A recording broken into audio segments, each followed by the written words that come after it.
અને સુદામાએ ચણા ખાધા ને, જો સુદામા પણ મિત્ર ધર્મ માટે ચૂક્યા નથી. કૃષ્ણએ પણ મિત્ર ધર્મ નિભાવ્યો છે ને સુદામાએ પણ નિભાવ્યો છે. આ સુદામા દરિદ્ર નથી, એને દરિદ્રતા જાતે વહોરી લીધી છે પોતાની જાતે. પેલાનો એ પ્રસંગ છે કે બહુ સાધારણ વિધવા બ્રાહ્મણ સ્ત્રી હતી. માંડ માંડ પોતાની આજીવિકા ચલાવે.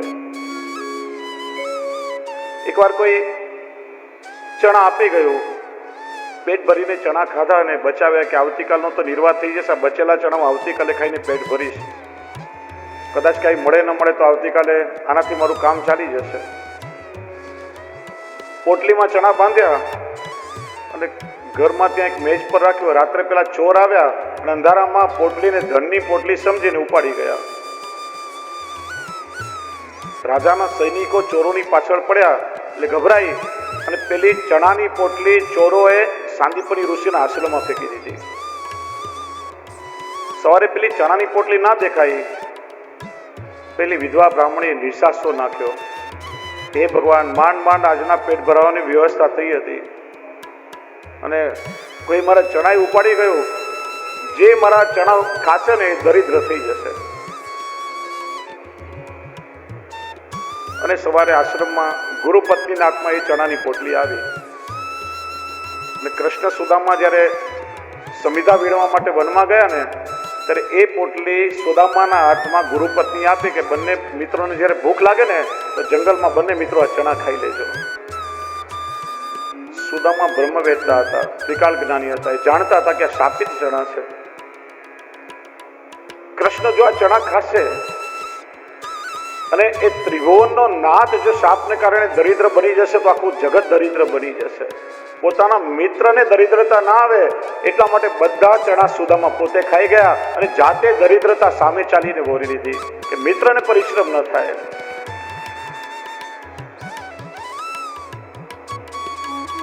વાતો કરે છે પ્રભુ કે અરે મિત્ર, બહુ સમય આપણે મળ્યા નહીં. કે તો ખરા ભાભીએ મારા માટે શું મોકલાવ્યું છે, મને ખબર છે તું ખાલી હાથે ના આવ્યો ભાઈ. વિચારે કે ક્યાં દ્વારકાધીશનો સુવર્ણની દ્વારકા આટલો વૈભવ ને ક્યાં 4 મુઠ્ઠી તાંદુલ. એવો સંકોચ તો કઈ રીતે આપણું. પોટલી સંતાડી ત્યાં પ્રભુએ ઝૂંટવી લીધી. 1 મુઠ્ઠી અરોગી, બીજી મુઠ્ઠી, ત્રીજી. ત્યાં રૂકમણીજી હાથ પકડી લીધો. પ્રભુ હવે બસ કરો, હું જાણું છું કે એના બદલામાં શું આપી દીધું હશે. 2-3 દિવસ આગતા સ્વાગતા કરી. સુદામાને યાદ આવ્યું, ઘર મૂકીને આવ્યો છું, પત્ની, બાળકો. ઘરમાં એ લોકો 3-4 દિવસથી જમ્યા હશે કે નહીં જમ્યા હશે, ભૂખ્યા હશે, શું સ્થિતિ હશે. આજ્ઞા દીધી, કૃષ્ણ બસ તમારા દર્શન કરીને તૃપ્ત થયો, જવાની આજ્ઞા આપો. પ્રભુએ પેલા જૂના ફાટેલા કપડા પાછા આપ્યા અને પોતે આપેલા વસ્ત્ર દાગીના પાછા ઉતરાવી લીધા. રાણી વિસ્મિત થઈ. આમને ત્યાં જ્યાં આવે બધી ઈચ્છા પૂરી થઈ. એના ભગવાને એમને વસ્ત્ર દાગીના પહેરવા આપ્યા, એ પાછા ઉતરાવી લીધા, વળી પાછું કઈ આપ્યું નહીં. પ્રભુની આ શું લીધા છે. બહાર સુધી પ્રભુ વળાવા આવ્યા, બેઠ્યા. મિત્ર, કેટલા વખતે આપણે મળ્યા, મને એક વસ્તુ આપીશ. સુદામા વિચારે કે મારી પાસે એવું શું છે કે હું કૃષ્ણને આપું.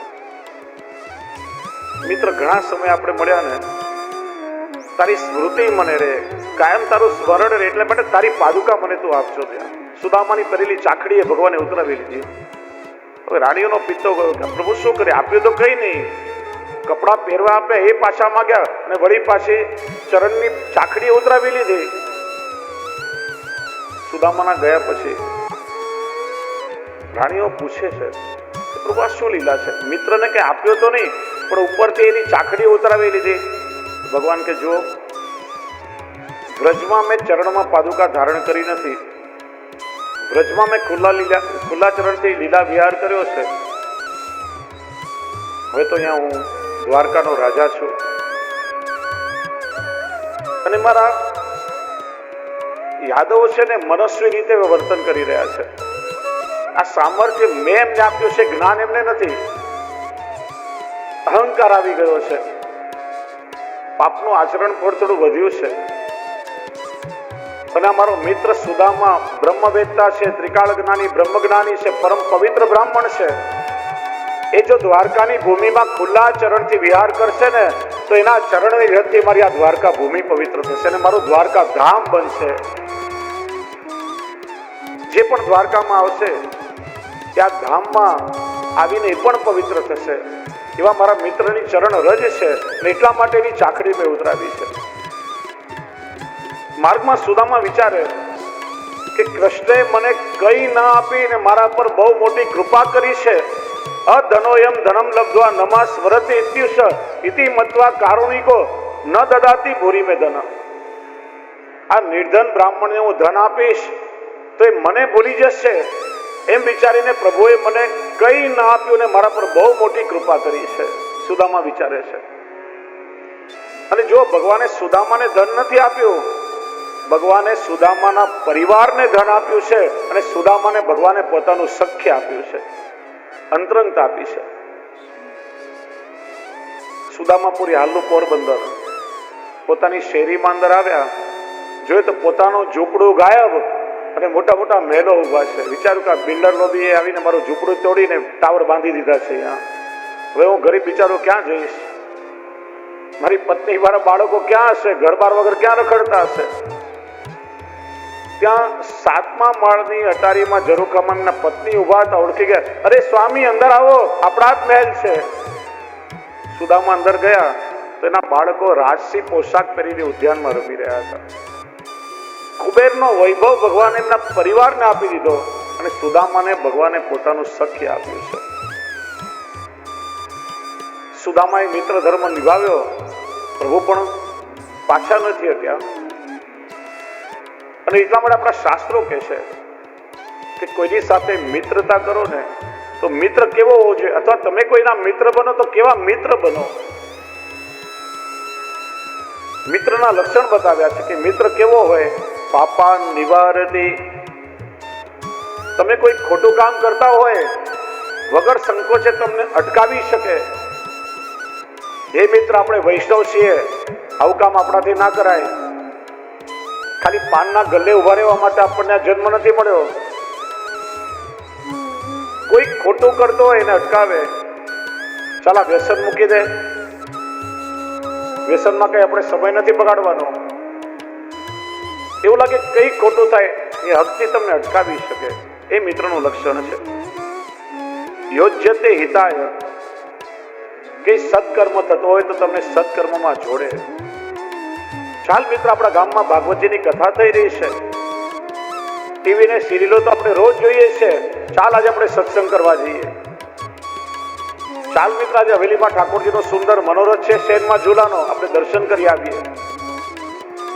ચાલ મિત્ર, આજે આપણે અનાથ આશ્રમમાં જઈને ગરીબોની સેવા કરીએ. ચાલ આજે આપણે ગાયની સેવા કરવા જઈએ. જ્યાં ક્યાંય સત્કર્મ થતું હોય એ મિત્ર આપણને સત્કર્મમાં જોડે. ગુહ્યમ ચ ગુહ્યતિ, તમારી ગુપ્ત વાતને ગુપ્ત રાખે. તમારી કોઈ જીવનની ગુપ્ત વાત હોય એનો દુરુપયોગ કરીને તમને બ્લેકમેલ ના કરે. એ મિત્રનું લક્ષણ છે. ગુણાન પ્રગટી કરોતી, તમારી અંદર રહેલા સારા ગુણો છે એને પ્રગટ કરે, તમારા સદગુણોને વિકસાવે.